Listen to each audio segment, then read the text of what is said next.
অবশেষে গাজা ভূখণ্ড কেনার পরিকল্পনা বাদ দিচ্ছেন ট্রাম্প। ইঙ্গিত আমেরিকা ও আরব নেতাদের বিকল্প কি প্রস্তাব আসছে। অবৈধ ভারতীয়দের হাতে পায়ে শিকল পরানোর ভিডিও বিজ্ঞাপন হিসেবে ব্যবহার করছে আমেরিকা। এত অপমান কেন ভারতীয়দের? ট্রাম্প ও পুতিনের বন্ধুত্বে ভাঙছে পশ্চিমাদের জোট। হুমকির মুখে পড়েছে কি ইউরোপের নিরাপত্তা? আসসালামু আলাইকুম, দেখছিলেন বাংলাদেশের ওয়ার্ল্ড নিউজ হেডলাইন। এবারে বিস্তারিত।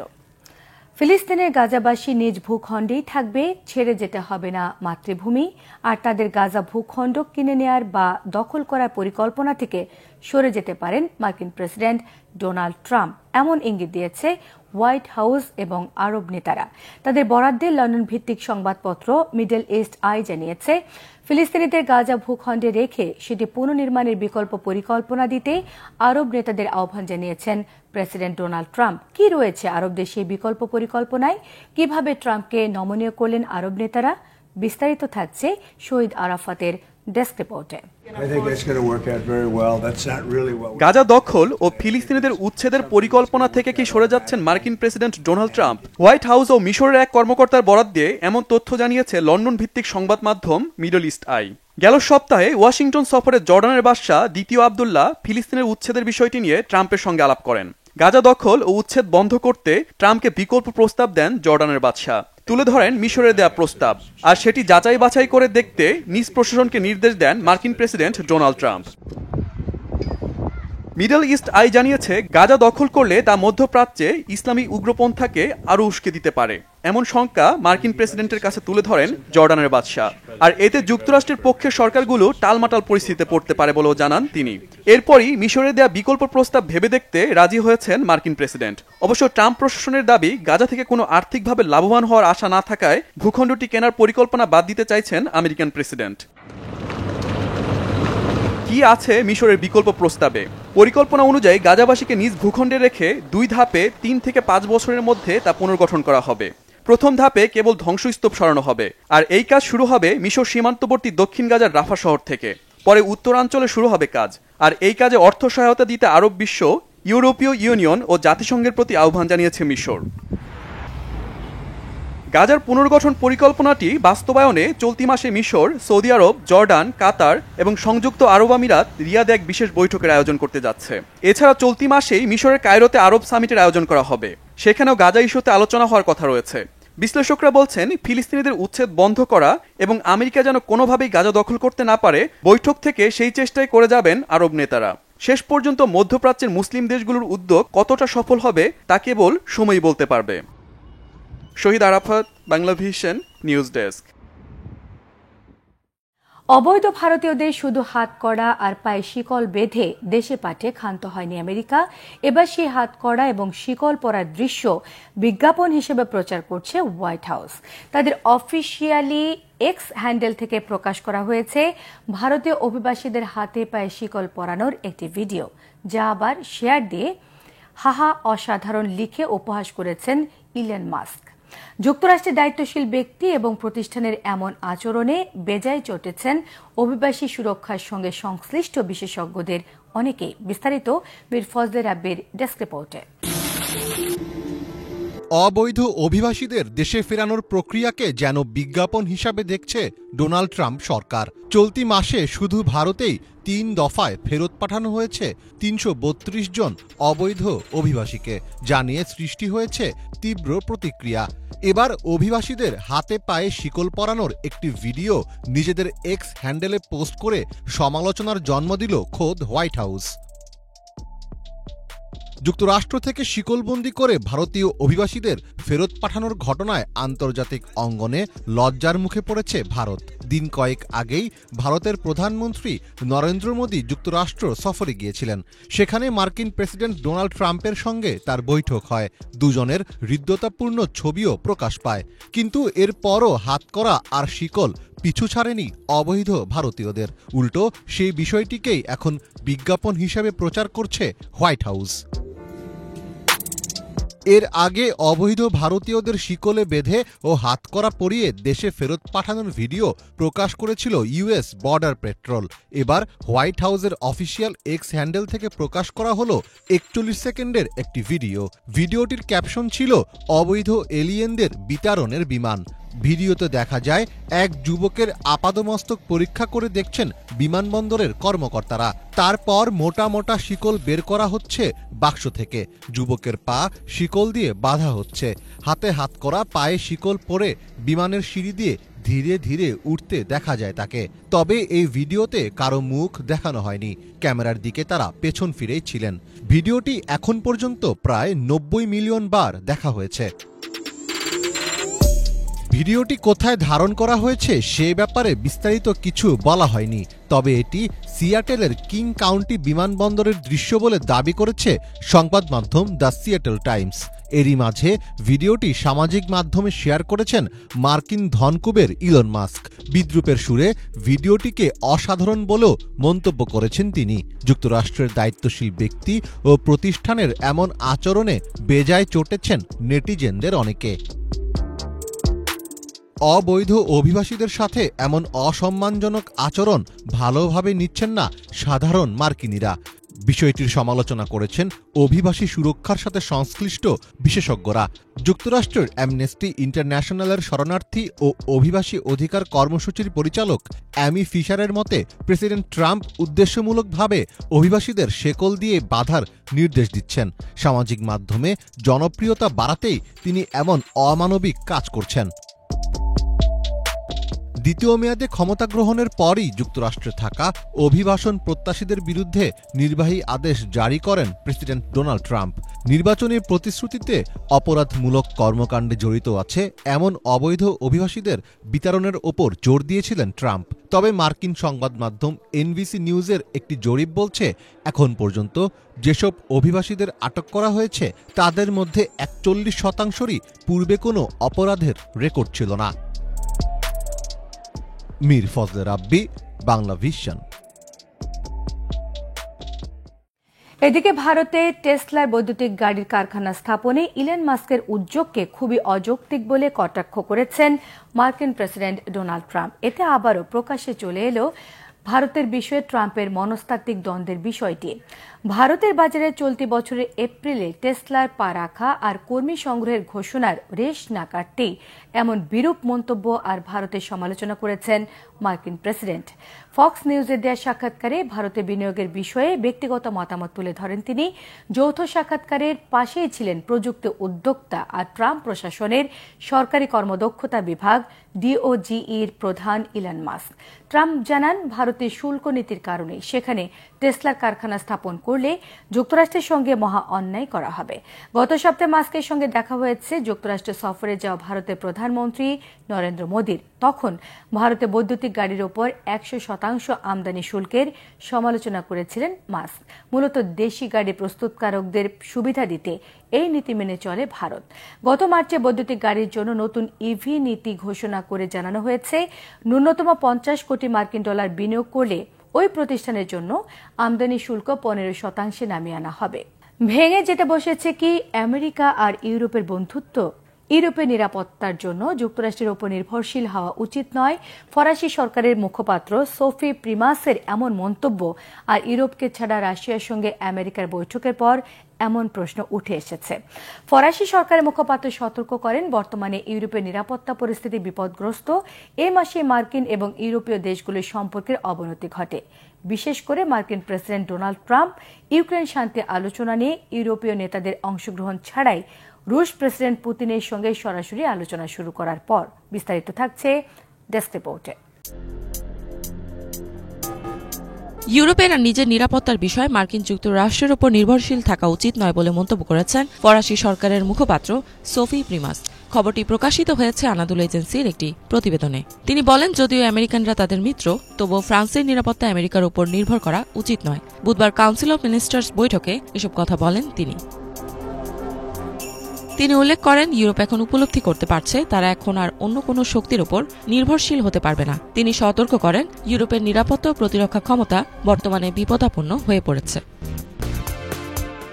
এই সময় সোফি প্রিমাস আবারও ইউক্রেনের প্রতি তাদের সমর্থন প্রকাশ করেছেন। তিনি উল্লেখ করেন, ইউক্রেনের সাথে তাদের একটি শক্তিশালী ও দীর্ঘস্থায়ী শান্তি প্রতিষ্ঠা করতে হবে। তিনি বলেন, ইউরোপ এবং ইউক্রেনের অংশগ্রহণ ছাড়া কোনো স্থায়ী শান্তি সম্ভব হবে না। এই মাসেই মার্কিন ও ইউরোপীয় দেশগুলোর সম্পর্কের অবনতি হয়েছে। সম্প্রতি মার্কিন প্রেসিডেন্ট ডোনাল্ড ট্রাম্প ইউক্রেনের শান্তি আলোচনা নিয়ে ইউরোপীয়দের কোনো অন্তর্ভুক্তি ছাড়াই রুশ প্রেসিডেন্ট ভ্লাদিমির পুতিনের সাথে সরাসরি আলোচনা শুরু করেছেন। এর আগে ট্রাম্পের রাশিয়া ও ইউক্রেন বিষয়ক বিশেষ প্রতিনিধি কিথ কেলগ নিশ্চিত করেন, ইউক্রেনের শান্তি প্রক্রিয়া নিয়ে মার্কিন রাশিয়া আলোচনায় ইউরোপীয় দেশগুলোকে কোনো ধরনের আমন্ত্রণ পাঠানো হবে না। এছাড়াও মার্কিন প্রতিরক্ষামন্ত্রী হেগসেথ পরামর্শ দেন, ইউরোপীয় দেশগুলোকে ইউক্রেনের শান্তিরক্ষা বাহিনী পাঠানো উচিত। এটি মার্কিন যুক্তরাষ্ট্রের কাজ নয়। হেগসেথ স্পষ্টভাবে উল্লেখ করেন, যদি কোনো বাহিনী পাঠানো হয় তবে তা ন্যাটো বাহিনী হবে না এবং এটি আর্টিকেল 5-এর আওতাভুক্ত হবে না। তিনি আরও বলেন, মার্কিন সেনারা কোনো নিরাপত্তা নিশ্চয়তা ব্যবস্থায় অংশ নেবে না।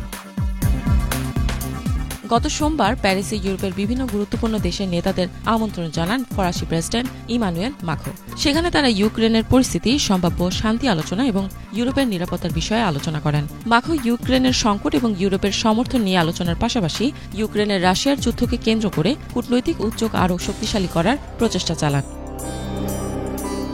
এদিকে মঙ্গলবার যুক্তরাষ্ট্রের পররাষ্ট্রমন্ত্রী মার্কো রুবিও সৌদি আরবের রাশিয়ার পররাষ্ট্রমন্ত্রী সের্গেই লাভরভের সাথে বৈঠক করেন। রুবিও জানিয়েছেন, শান্তি প্রতিষ্ঠার জন্য ইউক্রেন এবং রাশিয়া উভয় পক্ষকেই কিছুটা ছাড় দিতে হবে। রুবিও আরও বলেন, তাদের উদ্দেশ্য এমন এক সমাধান বের করা যা ন্যায্য, স্থায়ী এবং সকল পক্ষের জন্য গ্রহণযোগ্য হয়। যদিও আলোচনায় ইউক্রেন বা ইউরোপীয় কোনো প্রতিনিধি উপস্থিত ছিলেন না। ইফাত জাহান, বাংলাভিশন।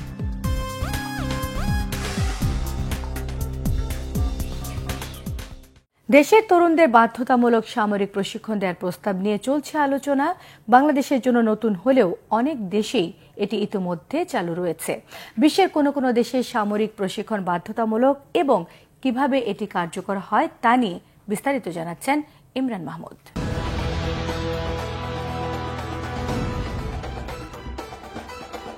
সম্প্রতি আলোচনায় এসেছে দেশের তরুণদের বাধ্যতামূলক সামরিক প্রশিক্ষণ দেওয়ার। 18 ফেব্রুয়ারি মঙ্গলবার ডিসি সম্মেলনে এ প্রস্তাব দেন জেলা প্রশাসকরা। এমন প্রস্তাবনা আমাদের দেশের জন্য নতুন হলেও বিশ্বের বহু দেশে এটি প্রচলিত রয়েছে।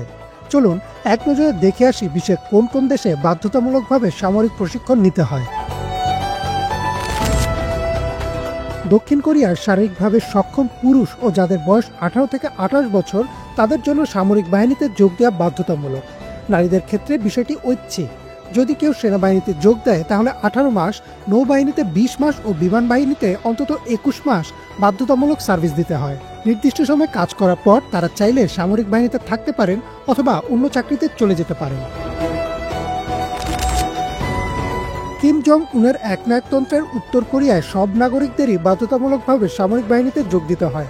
প্রচণ্ড রকমের কঠিন প্রশিক্ষণের মধ্য দিয়ে যেতে হয় দেশটির সব নাগরিকদের। পুরুষদের ক্ষেত্রে 10 বছর আর মহিলাদের অন্তত 7 বছর সামরিক বাহিনীতে থাকা বাধ্যতামূলক। আগের সময়টা আরও বেশি ছিল, কিন্তু সাম্প্রতিক সময়ে কিছুটা কমানো হয়েছে। তুরস্কের 20 থেকে 41 বছর বয়সে পুরুষদের জন্য সামরিক প্রশিক্ষণ ও চাকরি বাধ্যতামূলক। মহিলাদের জন্য এটি ঐচ্ছিক। যারা বিশ্ববিদ্যালয়ের গণ্ডি পার করেননি তাদের অন্তত 6 মাস ও বিশ্ববিদ্যালয়ের ডিগ্রিধারীদের জন্য অন্তত 1 মাসের প্রশিক্ষণ বাধ্যতামূলক। তবে কেউ যদি চায় 31,000 লিরা বা বাংলাদেশি টাকায় প্রায় 1,30,000 টাকার বিনিময়ে 6 মাসের বদলে 1 মাসের প্রশিক্ষণ নিতে পারেন। প্রশিক্ষণ শেষে তারা নিজেদের মতো যে কোনো ক্যারিয়ার বেছে নিতে পারেন, কিন্তু জাতীয় জরুরি প্রয়োজনে ডাক পড়লে তারা সেনাবাহিনীতে যোগ দিতে বাধ্য থাকবেন। 18 থেকে 30 বছর বয়সী মিশরীয় পুরুষদের জন্য সামরিক প্রশিক্ষণ ও ডিউটি বাধ্যতামূলক। উচ্চশিক্ষা সম্পন্ন করা পুরুষদের জন্য অন্তত 3 বছর, উচ্চ মাধ্যমিক পর্যন্ত পড়াশোনা করাদের জন্য অন্তত 2 বছর সামরিক বাহিনীতে থাকা বাধ্যতামূলক। তবে যদি কোনো পুরুষ বাবা মায়ের একমাত্র সন্তান হয় তাহলে তিনি চাইলে এই প্রশিক্ষণ নাও নিতে পারেন। ব্রাজিলের 18 থেকে 45 বছর বয়সী সব নাগরিকদেরই বাধ্যতামূলক সামরিক প্রশিক্ষণ নিতে হয়। প্রশিক্ষণ শেষে অন্তত 1 বছর বাহিনীতে থাকতে হয়। কোনো কোনো ক্ষেত্রে তা 2 বছর পর্যন্ত হতে পারে। মেয়াদ শেষ হলেও নাগরিকরা চাইলে আরও 5 বছর পর্যন্ত সামরিক বাহিনীতে থাকতে পারে। ইসরায়েলে 18 বছর পার করলেই সব পুরুষ ও মহিলাদের বাধ্যতামূলক সামরিক প্রশিক্ষণ নিতে হয়। প্রশিক্ষণের পর পুরুষরা অন্তত ৩২ মাস ও নারীরা ২৪ মাস বাহিনীতে থাকেন। বর্তমানে ফিলিস্তিনের উপর ইসরায়েল যে বর্বরতা চালাচ্ছে তার অধিকাংশই ইসরায়েলের সাধারণ জনগণের মাধ্যমেই হচ্ছে। ইমরান মাহমুদ, বাংলাভিশন। ইউক্রেনের প্রেসিডেন্ট ভলোদিমির জেলেনস্কিকে স্বৈরশাসক বলে আখ্যা দিয়েছেন মার্কিন প্রেসিডেন্ট ডোনাল্ড ট্রাম্প। বুধবার সামাজিক মাধ্যমে এক পোস্টে তিনি জানান, নির্বাচন ছাড়াই ক্ষমতা দখল করে আছেন জেলেনস্কি। ওই পোস্টে মার্কিনীদের অর্থে যুদ্ধ চালিয়ে যাবার আশা বাদ দিয়ে জেলেনস্কিকে দ্রুত রুশ প্রেসিডেন্ট ভ্লাদিমির পুতিনের সঙ্গে সমঝোতা করার আহ্বান জানিয়েছেন ট্রাম্প। অন্যথায় ইউক্রেনের অস্তিত্ব থাকবে না বলে সতর্ক করেছেন তিনি। হিজল জুবাইর ডেস্ক রিপোর্টে থাকছে বিস্তারিত। ইউক্রেনের প্রেসিডেন্ট ভলোদিমির জেলেনস্কির বিরুদ্ধে একের পর এক তোপ দাগছেন মার্কিন প্রেসিডেন্ট ডোনাল্ড ট্রাম্প। এবারে জেলেনস্কিকে নির্বাচনবিহীন স্বৈরশাসক ও জোকার বলে অভিহিত করেছেন তিনি। শিগগিরই ইউক্রেনের নির্বাচনের আহ্বান জানিয়েছেন। বুধবার নিজের সামাজিক মাধ্যম ট্রুথ সোশ্যালে এক পোস্টে ৩ বছর ধরে রাশিয়ার বিরুদ্ধে যুদ্ধ চালিয়ে যাওয়ায় জেলেনস্কিকে তীব্র ভর্ৎসনা করেন তিনি। বলেন, রাশিয়ার বিরুদ্ধে লড়তে জো বাইডেন প্রশাসনের কাছ থেকে শত শত বিলিয়ন ডলার সহায়তা নিয়েছেন জেলেনস্কি এবং সেগুলোর অপব্যবহার করছেন। সহায়তার অর্ধেক অর্থই লোপাট হয়েছে। এই যুদ্ধ শুরু হওয়াই উচিত হয়নি উল্লেখ করে ট্রাম্প বলেন, শক্তিশালী রুশ বাহিনীর বিরুদ্ধে লড়াই করে এ যুদ্ধ জেতা ইউক্রেনের পক্ষে সম্ভব নয়, ফলে শিগগিরই এটি বন্ধ করা জরুরি। যুদ্ধবন্ধে জেলেনস্কিকে খুব দ্রুত গতিতে পুতিনের সাথে সমঝোতা করার আহ্বান জানিয়ে মার্কিন প্রেসিডেন্ট আরও বলেন, বেশি দেরি হলে ইউক্রেন বলে আর কিছুই অবশিষ্ট থাকবে না। পরবর্তী সময়ে ফ্লোরিডার মায়ামিতে একটি অনুষ্ঠানে অংশ নিয়েও একই বার্তা উচ্চারণ করেন তিনি। আমি ইউক্রেনকে ভালোবাসি, কিন্তু জেলেনস্কি খুব ভয়ানক কাজ করছেন। যুদ্ধের ফলে অপ্রয়োজনে মারা পড়ছে মিলিয়ন মিলিয়ন মানুষ। এটি বন্ধে জেলেনস্কিকে খুব দ্রুত এগোতে হবে, না হলে তার দেশ থাকবে না। এ যুদ্ধ ভুল পথে বাহিত হচ্ছে। বাইডেন এটি বন্ধে চেষ্টাই করেননি। ইউরোপও শান্তি নিশ্চিতে ব্যর্থ। আশা করি শিগগিরই আমরা যুদ্ধবিরতি দেখতে পাব। এরই মাঝে যুদ্ধবন্ধে আলোচনার জন্য বুধবার কিয়েভে পৌঁছেছেন ইউক্রেন ও রাশিয়া বিষয়ক ট্রাম্পের বিশেষ দূত কিথ কেলগ। সেখানে পৌঁছে তিনি বলেন, ৩ বছর পার হতে চলা এই যুদ্ধে ইতি টানতে যা করা উচিত ট্রাম্প প্রশাসন সেভাবেই চেষ্টা চালাচ্ছে। ট্রাম্প ক্ষমতায় থাকলে এ যুদ্ধ শুরু হতো না দাবি করে তিনি আরও বলেন, ইউক্রেনের সাধারণ মানুষ এই অনাকাঙ্ক্ষিত যুদ্ধের ফলে ব্যাপক ভোগান্তির মধ্য দিয়ে যাচ্ছে। প্রেসিডেন্ট এ নিয়ে ব্যথিত। এর অবসান হওয়া জরুরি। এর একদিন আগেই ইউক্রেন যুদ্ধবন্ধে আলোচনার জন্য সৌদি আরবের রাজধানী রিয়াদে বৈঠক করেন মার্কিন স্টেট সেক্রেটারি মার্কো রুবিও ও রুশ পররাষ্ট্রমন্ত্রী সের্গেই লাভরভ। তবে গুরুত্বপূর্ণ ওই বৈঠকে ইউরোপের কোনো দেশ বা ইউক্রেনকে আমন্ত্রণ জানানো হয়নি। ক্রেমলিনের মুখপাত্র দিমিত্রি পেসকভ আশা করছেন, এ যুদ্ধের ব্যাপারে ফেব্রুয়ারির শেষ নাগাদ সমঝোতায় পৌঁছাতে পারেন পুতিন ও ট্রাম্প।